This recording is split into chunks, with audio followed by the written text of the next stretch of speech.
आदरणीय अभिभावकों और प्रिय विद्यार्थियों, सुप्रभात। आज का सुविचार, तुम पानी जैसा बनो जो अपना रास्ता खुद बना लेता है, पत्थर जैसे मत बनो जो दूसरों का भी रास्ता रोक लेता है।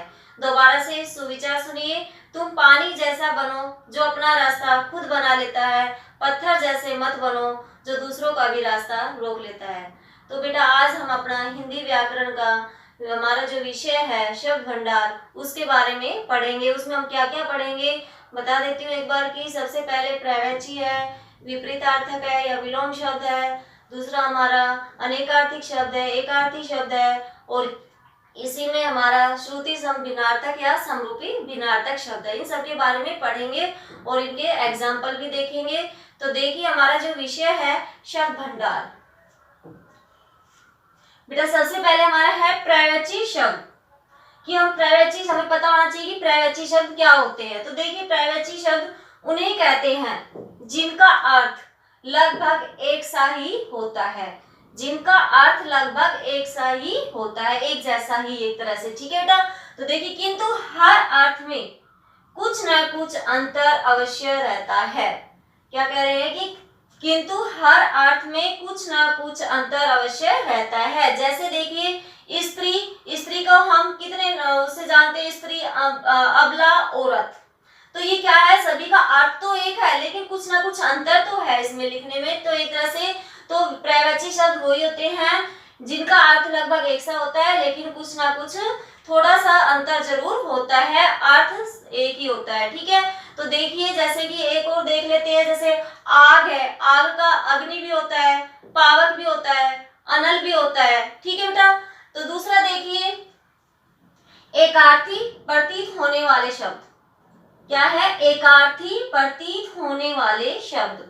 कुछ शब्द पढ़ने में एकार्थी प्रतीत होते हैं, ठीक है, परंतु उनके अर्थों में कुछ अंतर अवश्य होता है। क्या कह रहा है कि परंतु उनके अर्थों में कुछ अंतर अवश्य होता है।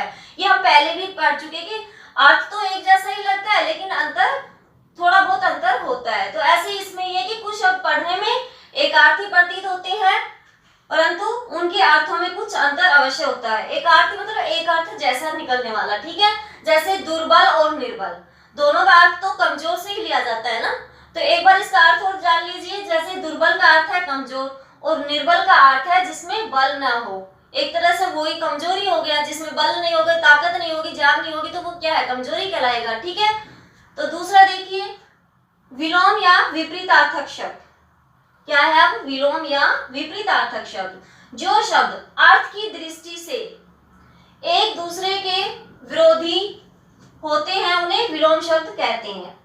क्या कह रहे हैं कि जो शब्द अर्थ की दृष्टि से एक दूसरे के विरोधी होते हैं उन्हें हम विलोम शब्द कहते हैं। जैसे कि देखिए, अंदर का बाहर, उदय का अस्त, अंधेरा का उजाला, इस तरह से हमारा और भी काफी है। ठीक है बेटा। आगे देखिए, अनेकार्थी शब्द। अनेकार्थिक शब्द वे शब्द हैं जिनके एक से अधिक, क्या है, जिनके एक से अधिक अर्थ हो। अनेकार्थी, इस नाम से हमें पता चल रहा है अनेक अर्थी मतलब अनेक अर्थ वाले शब्द। ठीक है, कि जिनके एक से अधिक अर्थ हो। जैसे अंक का अर्थ है गोद, संख्या। ठीक है। ऐसे और भी है, जैसे कि हमारा ये देखिए, दूसरा हमारा हार का है, गले का हार, और दूसरा अर्थ है इसका पराजय। और भी देखिए, अंबर का, आकाश, वस्त्र और कपास। ठीक है बेटा। इसके मतलब क्या है कि जिनके वे शब्द जिनके एक से अधिक अर्थ निकले वो अनेकार्थिक शब्द कहलाते हैं। तो इनके देखो कितने अंक के हमारे गोद और संख्या है। ऐसे ही हमारा हार के दो हो गए, गले का हार हो गया पहनने वाला एक तरह से, दूसरा हमारा पराजय हो गया। अंबर का देखिए हमारे आकाश भी और वस्त्र भी और कपास भी होता है। ठीक है। इस तरह से और भी बहुत सारे एग्जाम्पल है। तो आगे देखिए, वाक्यांशों के लिए एक शब्द। तो वाक्यांशों के लिए एक शब्द की परिभाषा देखिए पहले बेटा। भाषा को संक्षिप्त, सहज और गतिमान बनाने के लिए वाक्यांशों के स्थान पर एक शब्द का प्रयोग किया जाता है। ठीक है। अर्थात में देखिए, जब अनेक शब्दों के लिए, जब बहुत सारे शब्द हो जाते हैं, उन शब्दों के लिए एक शब्द का प्रयोग किया जाता है, तब उन शब्दों को वाक्यांशों के लिए एक शब्द कहा जाता है। जैसे जो बहुत बोलता है, वाचाल। ठीक है। इस तरह से और भी बहुत सारे एग्जाम्पल है, जैसे कि जहां जाया न जा सके तो दुर्गम, और भी है बेटा, ठीक है, मीठा बोलने वाला, मधुरभाषी। तो आगे देखिए अब श्रुति सम भिन्नार्थक या समरूपी भिन्नार्थक शब्द। इसको हम श्रुति सम भिन्नार्थक या समरूपी भिन्नार्थक दोनों ही कह सकते हैं। श्रुति मतलब सुनने में, सम मतलब समान, भिन्न अर्थ वाले मतलब भिन्न अर्थ वाले, एक तरह से भिन्नार्थक मतलब भिन्न अर्थ वाले। तो देखिए इसकी परिभाषा, जिन शब्दों का उच्चारण लगभग समान लगे परंतु अर्थ अलग अलग हो।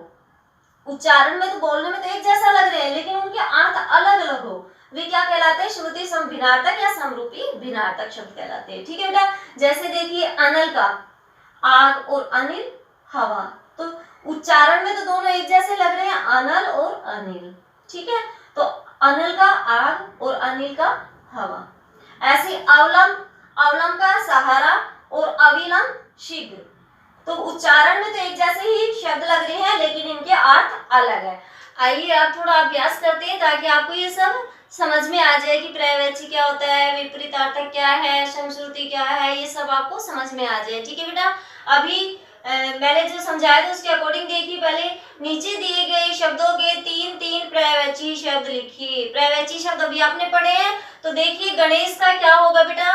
गणेश, गजानन,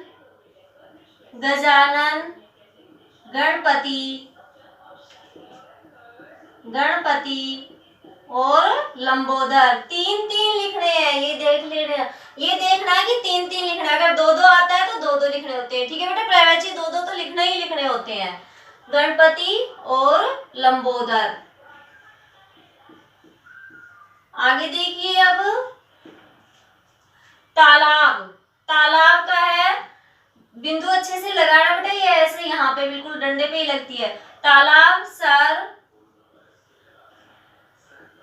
सरोवर, ताल, सबका अर्थ एक ही होता है लेकिन क्या है कि कुछ ना कुछ अंतर है इसमें लिखने का। उन्नति, विकास, प्रगति, उत्कर्ष। ठीक है बेटा, आ रहा है समझ में? पर्यायवाची शब्द आपको उद्यान, बाग, बगीचा और क्या है? वाटिका।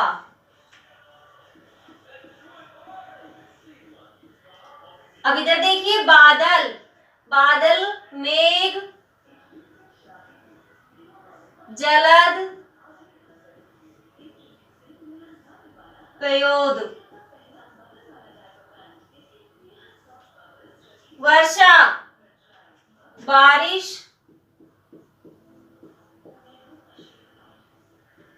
बरसात,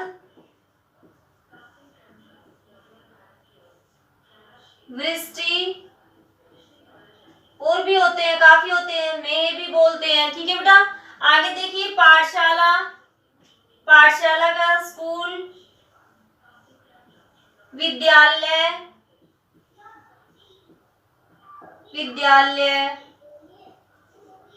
और गुरुकुल। तो ये क्या थे हमारे पर्यायवाची शब्द। अब देखिए निम्नलिखित शब्दों के, प्रश्न नंबर 2 देखिए, निम्नलिखित शब्दों के विलोम शब्द लिखिए। अब क्या है ये? विलोम शब्द। देखिए विलोम शब्द है, इसमें दुरुपयोग का क्या होगा? सदुपयोग। आगे देखिए निर्यात, आयात। निर्यात का क्या है बेटा? आयात। प्रकाश, अंधकार, नगद, उधार, अधर्म, धर्म। ये सारे क्या है बेटा? विलोम शब्द, उल्टे अर्थ देने वाले, कठिन, सरल। अब प्रश्न नंबर 3 देखिए, वाक्यांशों के लिए एक शब्द लिखिए। वाक्यांशों के लिए जानने की इच्छा, रखने वाला नहीं दिया है तो जरूरी नहीं कि लिखा है रखने वाला। ठीक है, तो जानने की इच्छा, जिज्ञासा। क्या होगा? जिज्ञासा, क्योंकि आपकी बुक में ये सब लिखा हुआ नहीं था कि रखने वाला। अगर रखने वाला भी आता तो तब भी इसका अर्थ जिज्ञासा ही आएगा। जिसकी कोई सीमा न हो, असीम, सीमा से पार, एक तरह से। ठीक है बेटा। आगे है जो ईश्वर में विश्वास रखता हो, आस्तिक। क्या है ईश्वर में विश्वास रखने वाला? आस्तिक। अगर ये आ जाए ईश्वर में विश्वास न रखता हो तो नास्तिक आ जाता है उसका। ठीक है। जहां पहुंचना कठिन हो, दुर्गम। क्या है? जहां पहुंचना कठिन हो, दुर्गम।